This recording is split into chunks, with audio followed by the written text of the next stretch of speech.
My name is Chris Buscher, and on this episode of Life as a Christian Missionary, we're going to talk about some of the daily sacrifices and realizations that you will have of being a Christian missionary.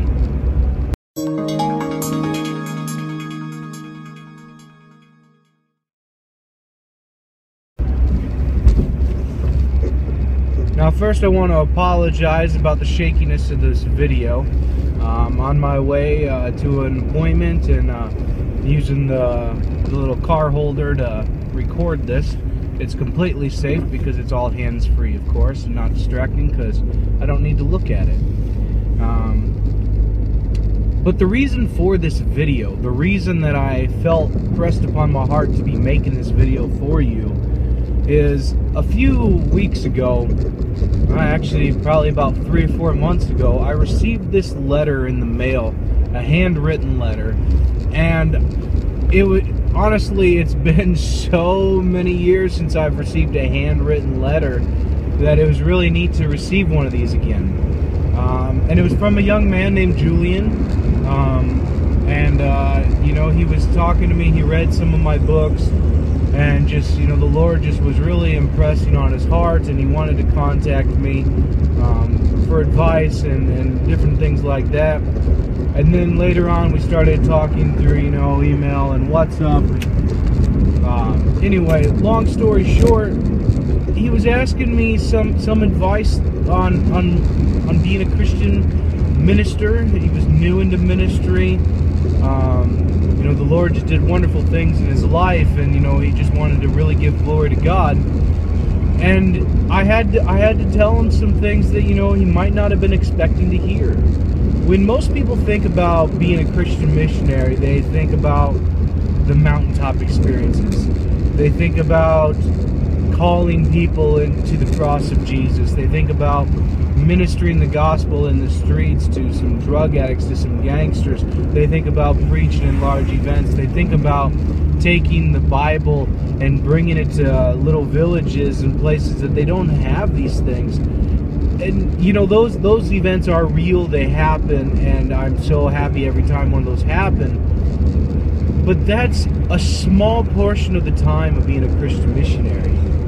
In fact, in my experience over the last several years of being full-time in ministry, the majority of the time you're going through that valley. You are going through a valley of desperation, of despair. You are having your eyes open to the reality of what the church really is, of what Christians really are.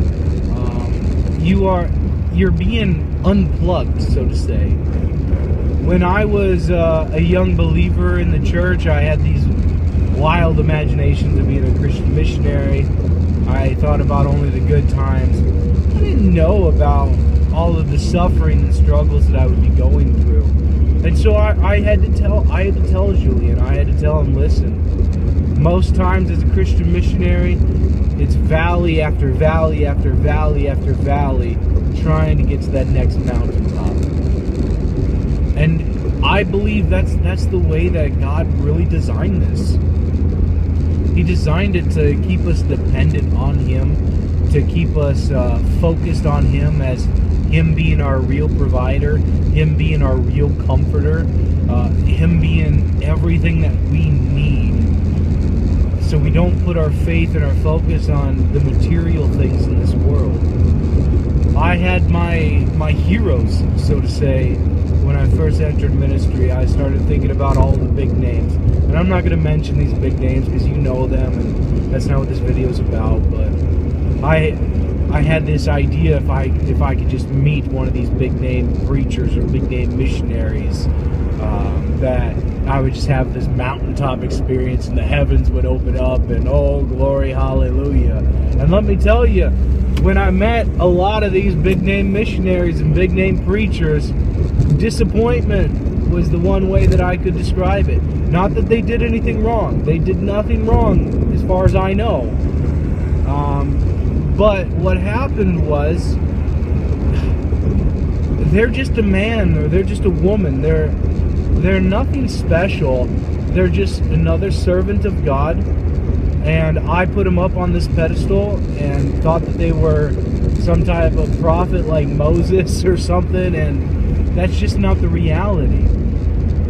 And sometimes some of your best friends in ministry, some of your highest supporters, are going to turn out to be the villains in the story. They're going to turn out to be the ones that really break your heart the most, the ones that, you know, discourage you, the ones who lose faith in you. And I can recount many different times where some people that started out as some of my supporters when I first started ended up becoming some of the people that said and done some of the worst things to me. And that betrayal that you feel is just, it's heartbreaking. And they betray you for many different reasons, but mostly because they get offended. They get offended by something that you say, even though it's, you know, biblical in your message. They get offended by you choosing to go to a different country rather than their country, or they get offended over many different little things, and it hurts greatly. It does. I mean, I'm thinking about this a lot today because I have a lot of people recently. It's like the Lord has just been opening up new opportunities for me to be helping young missionaries and ministers get into ministry. And I don't want to manipulate them. I don't want to, you know, tell them it's just a bed of roses, because it's not. It's not a bed of roses. There are some wonderful times, yes there is, but there are some difficult things that you need to think about before you even consider doing this. When I came to Brazil, some of the things I had to think about were this. Number one, I'm going to be thousands and thousands of miles away from anyone who knows me and any of my family and friends. And that's hard for a lot of people. If you're the type of person that needs to consistently be talking to your family and friends on a daily basis, guess what? You got to lose that if you want to be a Christian missionary. Sometimes I go weeks without being able to talk to my family. Before I got internet, I went months without being able to talk to my family. It all depends on where you're going, where you're living. I've been in Brazil now for 5 years. 5 years. And in that time, I went to the United States one time. One time for 2 weeks. And that was so they could meet my newborn son. And that's it. And I had to put my entire family, hang on a second. Bom dia.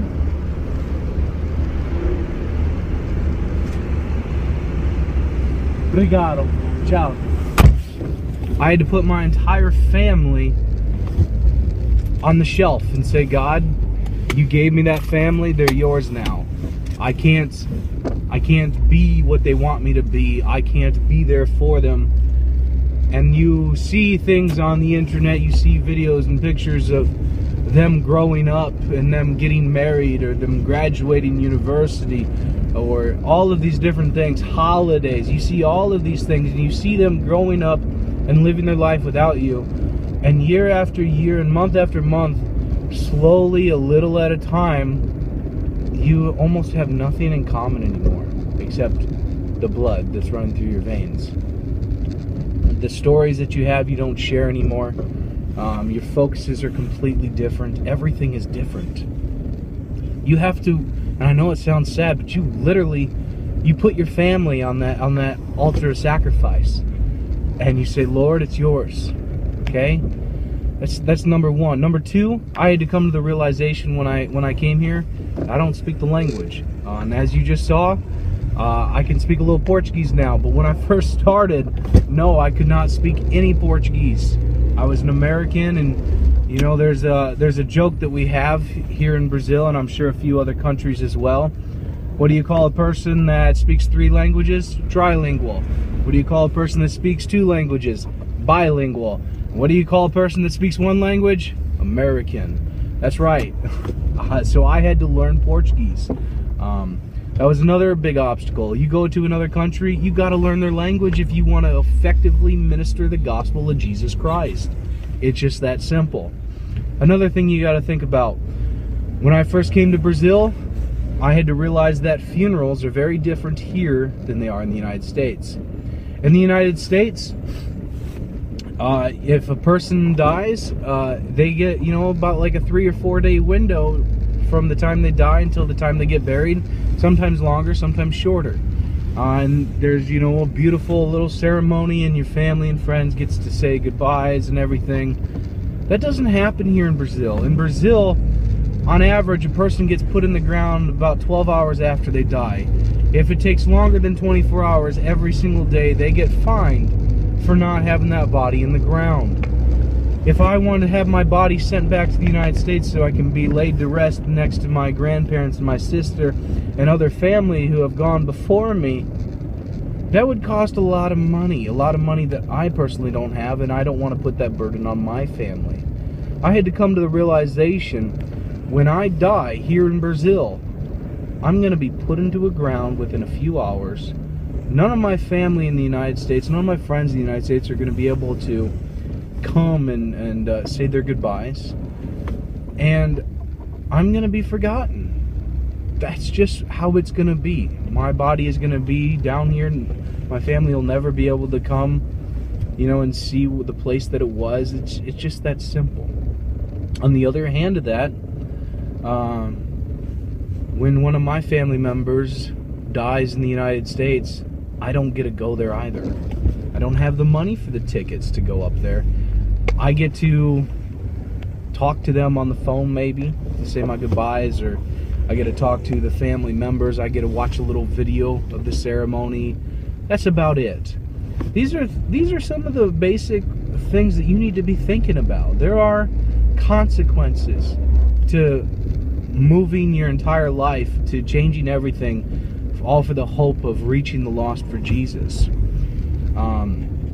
Economies are very different. I live in Brazil. Everyone always asks me, why are you here? Everyone's trying to go to the States. Well, I'm here because I want to preach the gospel of Jesus Christ.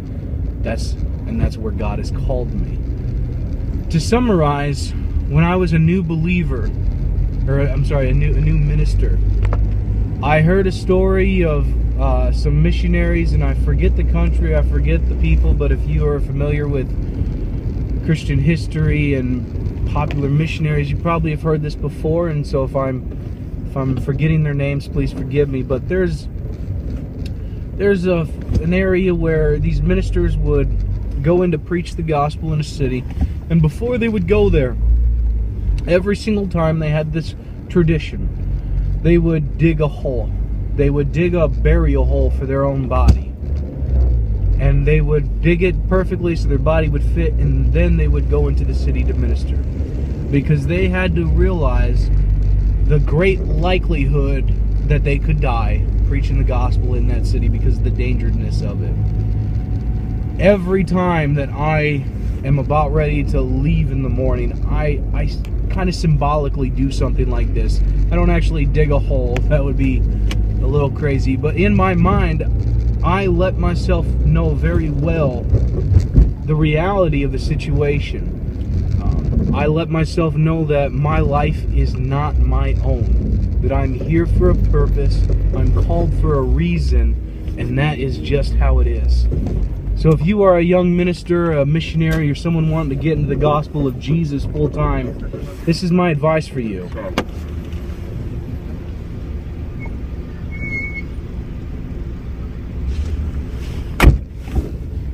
This is my advice for you. Understand the consequences. Understand the reality of the decision that you are about ready to make. Fully understand it. Imagine the worst possible situations before you get into it. And accept it. And once you accept it, put your whole heart and soul into your mission. Be fully convinced that God has called you to do this. Give everything that you have. Don't stop. Don't quit. Do everything to reach the lost for Jesus Christ. I want to thank you for watching this little video of life as a Christian missionary. I want to apologize for the shakiness of it, the distractions in it, but I hope you get the message, and I hope that the Lord really blesses you through it. Have a good day. God bless you. I'll see you next time on Life as a Christian Missionary.